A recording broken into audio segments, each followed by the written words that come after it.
Se trata de Lucas Romero, que es politólogo, director de Sinopsis Consultores, asesor de diversas campañas electorales y es especialista en comunicación política y posicionamiento.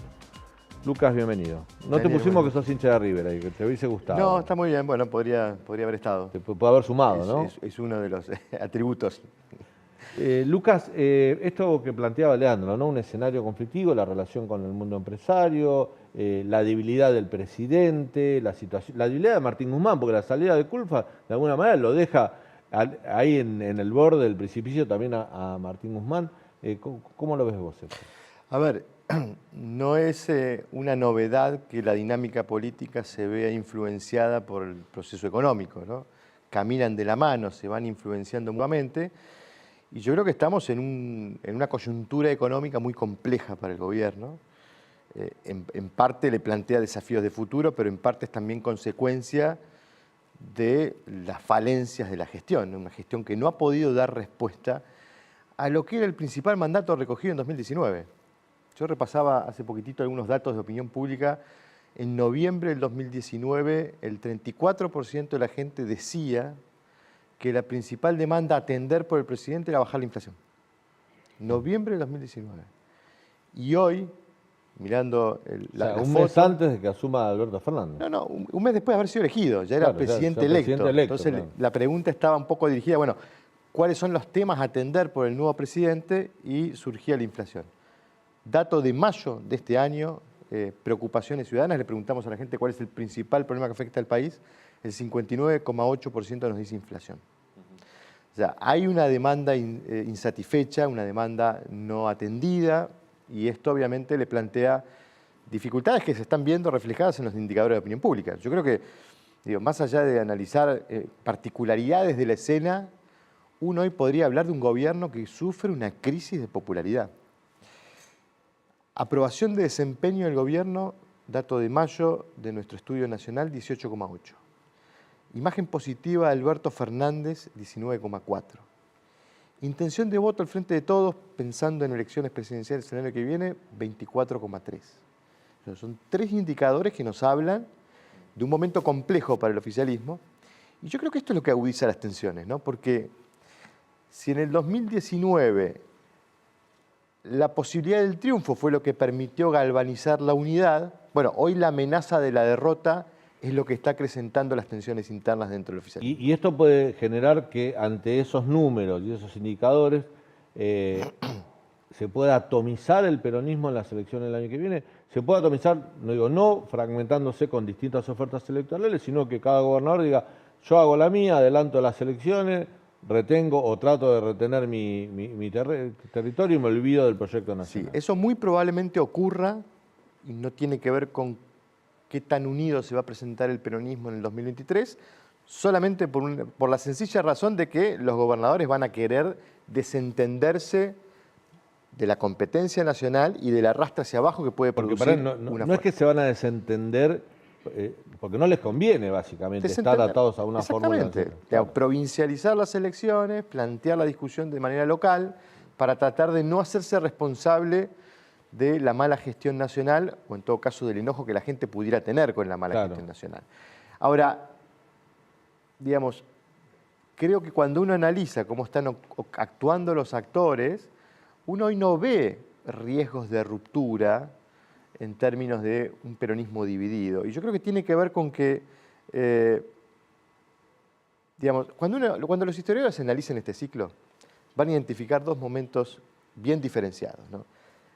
La primera etapa, que yo llamo el inicio del mandato de Alberto Fernández hasta el 28 de enero de este año, era una coalición que le costó mucho funcionar y que tenía un presidente que había puesto como prioridad la conservación de los equilibrios internos.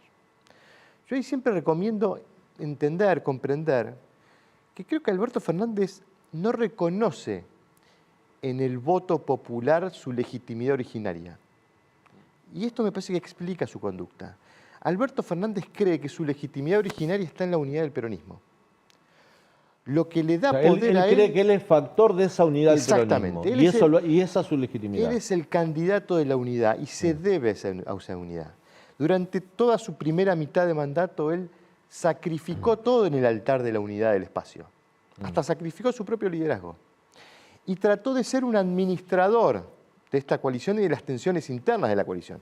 Los resultados no fueron los más deseables por Alberto Fernández. Se produjo una derrota en la elección de medio término. El 28 de enero el presidente por primera vez tomó una decisión usando la lapicera, como le decía Cristina. Ejerció el poder formal de ser presidente, de ser una instancia resolutiva de las diferencias dentro de la coalición, cuando decide acordar con el fondo sin el aval de Cristina. Ahí se origina esta crisis dentro del oficialismo.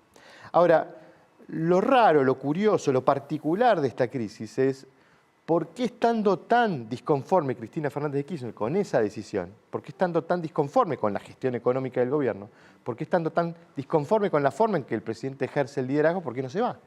Claro.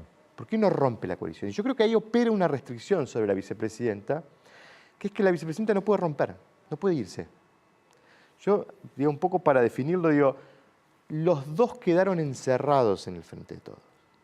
¿Por qué no puede irse Cristina? Porque si Cristina rompe la coalición, todo lo malo que ocurra después va a ser achacado a su responsabilidad.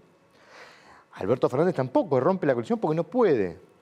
Lucas, ahora, la unidad en sí misma no te sirve de nada dentro del Frente de Todos si en 2023 perdés las elecciones. No. Lo único que va a dar vuelta a la tabla en todo caso es la gestión. Y es lo que están descuidando dentro del Frente de Todos. Porque Alberto se preocupa mucho por la unidad, pero la gestión, o el gasoducto, no se sabe qué va a pasar ahora. Exactamente. Alberto cree que la gestión lo puede salvar. Cristina cree que la gestión lo va a condenar. Ahora, termino de cerrar con esto porque me parece que es importante, digo, y un poco también esta pregunta de qué posibilidades hay que el peronismo llegue unido o no. Da la sensación que Cristina, no pudiendo romper esta coalición, está decidida a conservarla, encapsulando el problema. ¿Quién es el problema? Alberto Fernández. Entonces, yo me pregunto, en 2019 la candidatura de Alberto Fernández fue la prenda de unidad del peronismo. Digo, ¿no será la no candidatura de Alberto Fernández la prenda de unidad del peronismo? Yo creo que el peronismo está trabajando para conservar la unidad, pero correr a Alberto Fernández del protagonismo ahí de la oferta se impone esta electoral. pregunta, un poco lo que hablaba recién con Hernán Reyes, ¿no? Ahí esto no es intuición, sino más información, porque lo comentan muchos, sobre todo del lado del kirchnerismo, que lo están testeando Daniel Scioli para que llevarlo al ministerio, que gane protagonismo, con el discurso, reitero lo que dije recién, presentarlo como candidato diciendo, Scioli fue el que advirtió todo lo malo que iba a hacer Macri, ahora hay que reconocerle eso, como que es lo mejor que pueden ofrecer. Seguramente, que el peronismo va a necesitar un candidato. ¿Y lo ves así? Ahora, la pregunta ahí es qué tanto va a poder desacoplarse una oferta peronista que corra hacia un lado a Alberto Fernández de las responsabilidades de la gestión de Alberto Fernández, Sí. ¿no? Porque, digo, solo me voy a apoyar en algunas proyecciones que hoy vemos en el escenario, probablemente Leandro lo puede corroborar. Digamos, tenemos una proyección de inflación por arriba del 70%, con caída probablemente del salario real, una actividad económica estancada, lo que vamos a tener de crecimiento va a ser producto del arrastre estadístico. No da la sensación de que este sea un año de recuperación de la Problemas de competitividad. abastecimiento energético graves.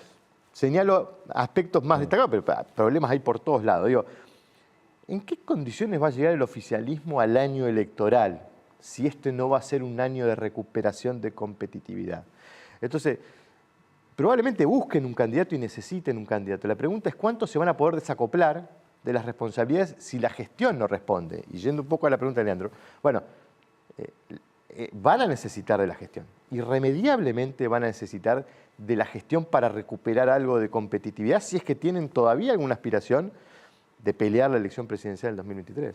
Y el populismo, la carta populista, uno lo ve a algunos voceros, Cecilia Moró, el Cuervo Larroque, algunos voceros cercanos al kirchnerismo duro que dicen hay que sacar a Martín Guzmán y poner a alguien que esté entendiendo la necesidad de la gente, o sea, repartir, no sé, de algún lado sacar y distribuir. Sí, yo creo que ahí, a ver, es interesante porque el presidente, uno encuadra el análisis señalando un conflicto entre el presidente y la vicepresidenta.